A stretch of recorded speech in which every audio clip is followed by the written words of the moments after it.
Para entender física, primeiro precisamos entender o que é movimento linear. É quando um objeto se move em linha reta. Imagine um carro andando em uma estrada reta. Este carro está em movimento linear.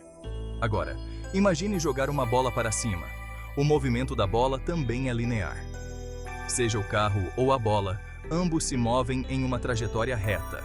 A velocidade do movimento linear não precisa ser constante. O carro pode acelerar, a bola desacelera ao subir e acelera ao descer. O importante é que a direção do movimento seja sempre a mesma. Este tipo de movimento é o mais fácil de analisar e é a base para entender movimentos mais complexos. O movimento linear está presente em toda parte na nossa vida. Pense em um trem-bala em alta velocidade. Ele é um exemplo clássico de movimento linear. Os trilhos do trem fornecem um caminho reto para ele se mover. Pense também em uma bola de boliche rolando na pista. Ela também se move em linha reta. O movimento linear não se limita a objetos grandes como trens e bolas de boliche. Até mesmo um grão de areia caindo da sua mão está em movimento linear em direção ao chão. Esses exemplos do dia a dia mostram como o movimento linear está presente em todos os lugares. Entender esse tipo de movimento simples nos ajuda a compreender as leis que governam o movimento de vários objetos ao nosso redor. Imagine um bloco em uma superfície inclinada, como uma rampa ou uma ladeira. Devido à força de atrito, o bloco permanece parado. A força de atrito é aquela que se opõe ao movimento relativo entre superfícies em contato. Se dermos um pequeno empurrão no bloco, ele começa a deslizar pela superfície. Esse empurrão supera o atrito estático e coloca o bloco em movimento. Este exemplo simples é um caso clássico de movimento linear. Movimento linear é o movimento de um objeto ao longo de uma trajetória reta. O bloco se move em linha reta pela superfície inclinada, e esse movimento é influenciado pelo ângulo de inclinação e pelas forças que atuam sobre ele. Podemos usar as leis da física para analisar esse movimento, o que nos ajuda a entender as forças que atuam no bloco e a prever como ele se comportará. A gravidade puxa o bloco para baixo. A gravidade é uma força constante que atua sobre todos os objetos com massa. No entanto, a superfície inclinada impede que o bloco caia diretamente. O ângulo da superfície muda a direção da força gravitacional. O resultado é que o bloco desliza pela superfície. Esse deslizamento acontece devido à decomposição da força gravitacional em componentes. Podemos decompor a força gravitacional em dois componentes, que nos ajudam a entender como o bloco se move na superfície inclinada. Um componente atua paralelo à superfície, puxando o bloco para baixo. Este componente paralelo é o responsável pelo movimento de descida do bloco. O outro componente atua perpendicularmente à superfície, empurrando o bloco contra a superfície. Este componente perpendicular é equilibrado pela força normal, que é a força que a superfície exerce sobre o bloco para suportá-lo. A segunda lei do movimento de Newton é fundamental para entender o movimento linear. É um pilar da mecânica clássica e crucial para analisar como os objetos se movem. Essa lei afirma que a aceleração de um objeto é diretamente proporcional à força resultante que atua sobre ele e inversamente proporcional à sua massa. Matematicamente, isso é expresso como F=ma, onde F representa força, m representa massa e a representa aceleração. Em termos mais simples, quanto maior a força, maior a aceleração. E quanto maior a massa de um objeto, menor será sua aceleração sob a mesma força.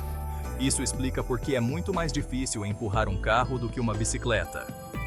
No exemplo da superfície inclinada e do bloco, a força resultante atuando no bloco é o componente da força gravitacional que puxa o bloco para baixo na inclinação, menos a força de atrito. Este é um exemplo clássico da aplicação da segunda lei de Newton. Essa força resultante faz com que o bloco acelere.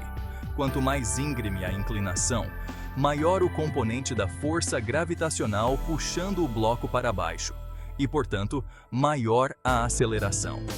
Se sabemos a massa do bloco e o ângulo da inclinação, podemos usar a segunda lei de Newton para calcular a aceleração do bloco. Este cálculo é crucial para engenheiros e cientistas que projetam sistemas mecânicos.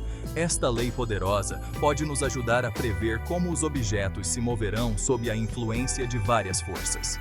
Seja uma espaçonave viajando pelo espaço ou um carro dirigindo na estrada, a segunda lei de Newton fornece uma estrutura para entender e prever seus movimentos.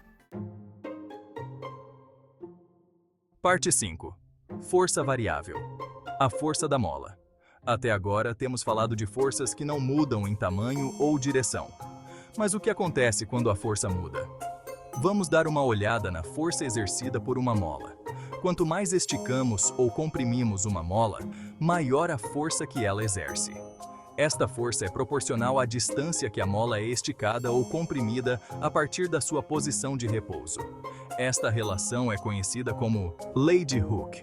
Ela descreve o comportamento de uma mola ideal. Na realidade, as molas nem sempre se comportam exatamente de acordo com a lei de Hooke, especialmente quando são esticadas ou comprimidas muito. Mas para muitas situações práticas, a lei de Hooke é uma boa aproximação. Compreender as forças variáveis é a chave para analisar movimentos mais complexos. Parte 6. O bloco e a mola. Um exemplo de força variável. Imagine que prendemos um bloco a uma mola. Puxamos o bloco, esticando a mola. Quando soltamos o bloco, ele começa a oscilar para frente e para trás. Esta oscilação ocorre porque a força da mola está constantemente mudando. À medida que o bloco se move em direção à posição de repouso da mola, a força da mola diminui. Quando o bloco passa pela posição de repouso e comprime a mola, a força da mola aumenta, puxando o bloco de volta. Este movimento de vai e vem é chamado de movimento harmônico simples. É um tipo muito comum de movimento na natureza, desde o balanço de um pêndulo até a vibração de moléculas. A análise deste movimento requer que consideremos a força sempre variável da mola. O cálculo nos dá as ferramentas para lidar com esse tipo de problema. Parte 7. Caindo com arrasto. A importância da resistência do ar. Quando falamos de objetos em queda livre no vácuo, geralmente ignoramos a resistência do ar. No entanto, na vida real, a resistência do ar desempenha um papel significativo, especialmente para objetos leves ou objetos que caem de grandes alturas. Resistência do ar, ou arrasto, é uma força que se opõe ao movimento de um objeto através do ar. Quanto mais rápido um objeto se move, maior a resistência do ar que ele experimenta. A quantidade de resistência do ar depende da forma, tamanho e velocidade do objeto, bem como das propriedades do ar. Para um determinado objeto e condições de ar, a resistência do ar é frequentemente proporcional ao quadrado da velocidade do objeto. Isso significa que, à medida que um objeto cai mais rápido, a resistência do ar aumenta dramaticamente. Parte 8. Velocidade terminal. Atingindo uma velocidade constante. À medida que um objeto cai pelo ar, sua velocidade aumenta. Consequentemente, a resistência do ar atuando sobre ele também aumenta. Eventualmente, a resistência do ar se torna igual em magnitude à força da gravidade puxando o objeto para baixo.